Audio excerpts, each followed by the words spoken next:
What up? It's your boy, the Surgical Guru, and we're back with another video. I wanted to answer one of our subscribers, viewers' questions. His question was, how is the pay and schedule for surgical technologists? So, how much can you make as a surgical tech? I started out in 2015 at Cooper University in Camden, New Jersey, and I was making $20 an hour. Let's say I was very happy. I went from making like 13 at a retirement home that I was working at as a server. So it was a big jump up. I was very happy. You start out at 20 an hour and you can make up to 40K a year. Now, during that time, I started, wondering whether or not I can make some more money. Every year I would make like an extra 25 cents, 30 cents, nothing too substantial or significant.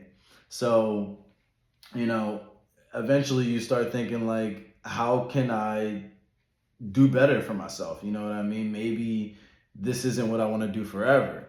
So, come 2020, I decided I wanted to become a traveling surgical technologist.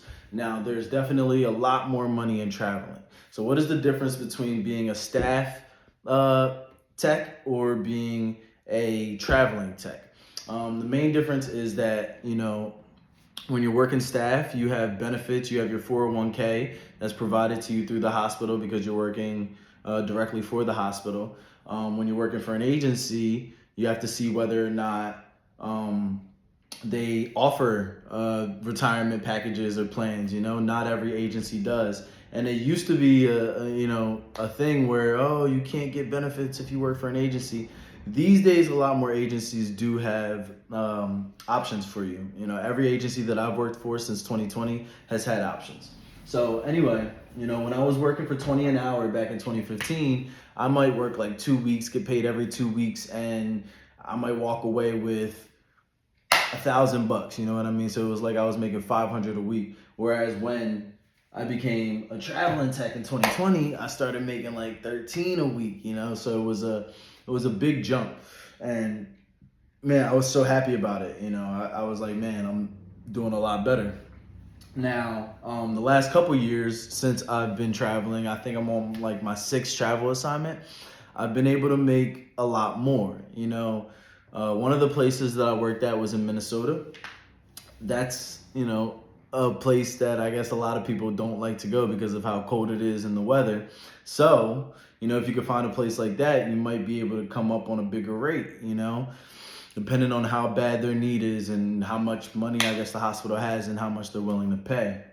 So, sometimes there's strike contracts where, there's a strike going on, or, sometimes there's just emergencies. People get hurt, people, have family emergencies, people go on vacation, and that provides an opportunity, that then the hospital, they have these scheduled cases and they need to get it done. So the only option that they usually have is, if they don't have that warm body, is to see if they can get a traveler in there. So anyway, yeah, really you can make up from $20 to $70 an hour. It's just about getting that experience for yourself, knowing what it is that you do, being able to just get plugged in as soon as you get to a hospital, rather than having to really relearn things. What you really want to have to worry about is just the preferences of a doctor. You know what I mean? What's your little idiosyncrasies? What's your preferences? What are the things that you like? What are the things that you use?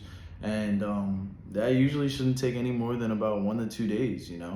So yeah, that's how much you can make as a surgical tech. The most that I've ever made in a week, if you get lucky, you know what I mean, you find a good place, you can make up to 3,000 a week. You know what I mean? I think on average, travelers make maybe like 2K a week. But if you keep looking, you might be able to find something nice. So as far as the schedule,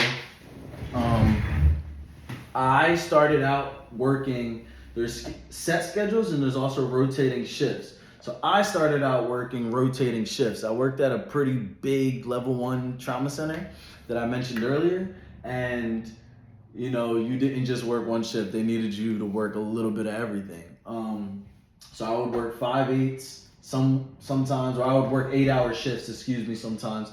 8-hour shift would be from 7 to 3:30. You have 10-hour shifts, which would be 7 to 5:30, or 12-hour shifts, which is 7 to 7:30. Like I said, depending on where you're working, some bigger hospitals, they got people that come in at 9 o'clock. Where I'm working at now, they got people that come in at 9. And they'll leave a little bit later, maybe like 9 to 7, you know? So it really just depends on the needs of the hospital. What type of hospital are you working for, you know? There's level 1 trauma centers, level 2, level 3, there's surgery centers. There's different type of suites that have different type of needs. There's, you know, a level 1 trauma center is gonna be doing a lot more surgery than a level 3 trauma center or whatever the case may be, you know? And when I worked at that level 1 trauma center, we even had night shifts. Sometimes I would have to work 7P to 7A. You know, you cover a night shift, I don't know, once a month or every 2 weeks, whatever it is. You know what I mean? So it really depends. But then I've also worked places where you work a set shift. You know, they don't switch up at all. So if you're working 5/8, like my last assignment, I worked 5/8. You know, the benefit of working 5/8 is I get out at 3:30, you know, especially during the summer, the sun is still out. It's a beautiful thing. Now, if you're working 10-hour shifts, the benefit is that you have that one day off during the week. When you work 5 days a week, it makes it hard to be able to get to doctor's appointments or make any type of, you know, to do things that you normally would do like in the morning, you know, and even if you have kids or whatever your situation is, it makes it a little bit more difficult. Whereas if you have an extra day from only working 4 days a week because you work 10-hour shifts, then you know you can use that day. If you work 3-hour shifts, that's nice too. A lot of people like that because they like to try to, you know, line their days up on their schedule so that they have a long weekend. Yeah. What does it mean to be on call? That's the last thing I wanted to talk about. So when you're on call as a surgical technologist, we basically take turns. You know, there's a schedule and everybody has their fair share of taking call, depending on how much call there is at a hospital, how busy the hospital is. Being on call basically means there could be an emergency. Usually they call you, you know, the nursing supervisor will call you, or if you, where I'm at now, we have pagers. So they'll page me and then I'll call them back. And I'll say, what kind of case we got? They'll be like, yo, we got a C-section, you feel me? How long is it gonna take you to get here? And I say, all right, it's gonna take me 10 minutes, you know what I mean? But one thing that I wanna add, as a surgical tech, you want to be within a 30-mile radius of your hospital if you're working somewhere that requires you to take call.